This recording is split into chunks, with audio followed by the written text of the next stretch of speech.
Assalamualaikum warahmatullahi wabarakatuh. Perkenalkan, nama saya Hafifahni dengan NIM 2114060004. Saya perwakilan dari kelompok 3 akan mempresentasikan tentang makalah kami, yaitu yang berjudul Filsafat Pancasila. Di dalam Filsafat Pancasila tersebut kami akan membahas yang pertama, pengertian filsafat Pancasila, yang kedua, hakikat Pancasila, yang ketiga, fungsi filsafat Pancasila, yang keempat, tujuan filsafat Pancasila, yang kelima, objek filsafat Pancasila, dan yang keenam, filsafat Pancasila menurut para ahli. Untuk pembahasan yang pertama, yaitu pengertian filsafat Pancasila. Pengertian filsafat Pancasila secara umum adalah hasil berpikir atau pemikiran yang sedalam-dalamnya dari bangsa Indonesia yang dianggap dipercaya dan diyakini sebagai kenyataan, norma-norma dan nilai-nilai yang benar, adil, bijaksana, dan paling sesuai dengan kehidupan bangsa Indonesia. Sebagai informasi, filsafat adalah suatu bidang ilmu yang senantiasa ada dan menyertai kehidupan manusia. Istilah filsafat secara etimologis merupakan pandanan kata falsafah dan filosofi yang berasal dari bahasa Yunani, yaitu filosofia. Yang kedua yaitu hakikat Pancasila. Kata hakikat dapat didefinisikan sebagai suatu inti yang terdalam dari segala sesuatu yang terdiri dari sejumlah unsur tertentu yang mewujudkan sesuatu tersebut, sehingga terpisah dengan sesuatu yang lain dan bersifat mutlak. Pancasila memiliki sistem nilai-nilai yang didapat dari pengertian nilai-nilai dasar luhur kebudayaan bangsa Indonesia. Dari unsur-unsur kebudayaan tersebut berakar dan mengalir sehingga membuat keseluruhan menjadi terpadu menjadi kebudayaan bangsa Indonesia. Pembahasan yang ketiga yaitu fungsi filsafat Pancasila, yaitu filsafat Pancasila berfungsi sebagai kepribadian dan ciri khas bangsa Indonesia, serta menjadi ciri pembeda di antara bangsa lain dan dunia. Sehingga perangkat ilmu pengetahuan yang berbeda, khususnya ilmu pengetahuan yang berkaitan dengan kehidupan negara. Hal ini dapat tercermin dalam berbagai contoh Pancasila sebagai pengetahuan ilmiah.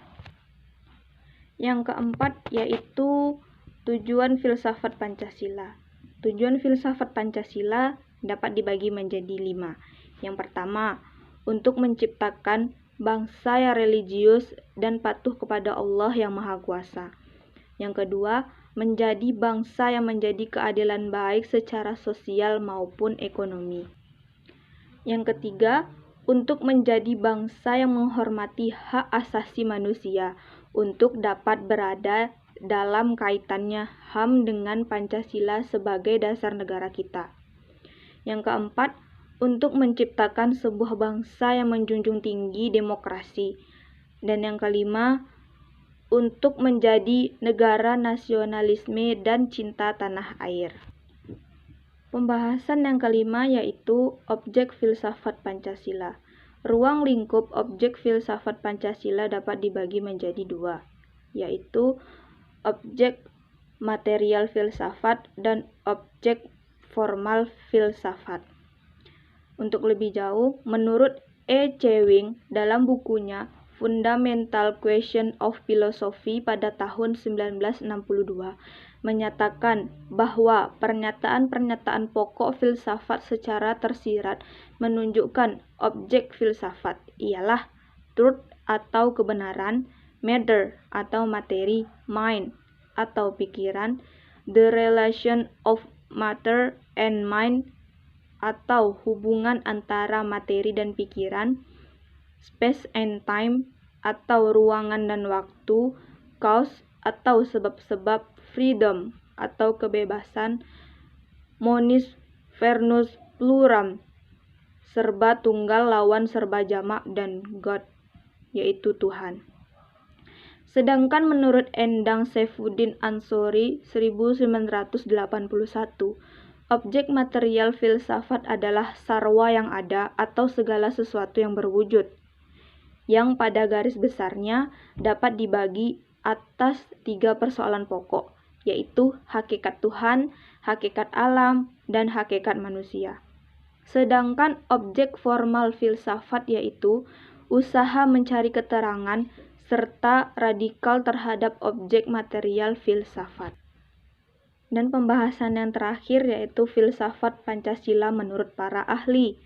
Yang pertama menurut Insinyur Soekarno, yaitu menurut Insinyur Soekarno, filsafat Pancasila dari Indonesia yang diambil dari budaya dan tradisi Indonesia dan akulturasi budaya India atau Hindu-Buddha, Barat atau Kristen, dan Arab atau Islam.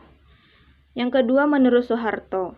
Menurut Soeharto, filsafat Pancasila mulai mengalami perubahan melalui para filsuf yang lahir dari Depdikbud.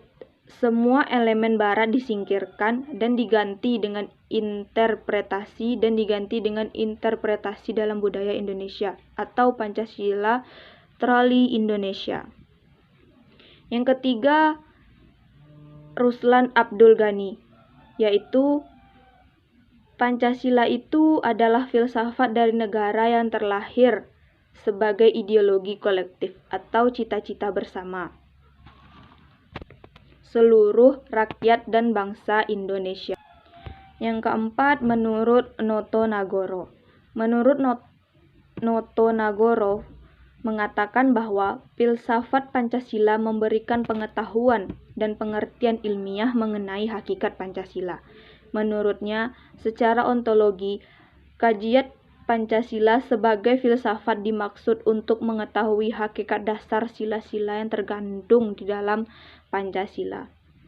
Baiklah, kesimpulannya yaitu Pancasila dikatakan sebagai filsafat dikarenakan Pancasila merupakan hasil perenungan jiwa yang mendalam dilakukan oleh para pendahulu kita, yang kemudian dituangkan dalam suatu sistem yang tepat, di mana Pancasila memiliki hakikatnya tersendiri yang terbagi menjadi 5 sesuai dengan kelima sila-sila tersebut. Baiklah, itulah hasil diskusi kami. Kalau ada salah dan janggal, mohon dimaafkan. Wassalamualaikum warahmatullahi wabarakatuh.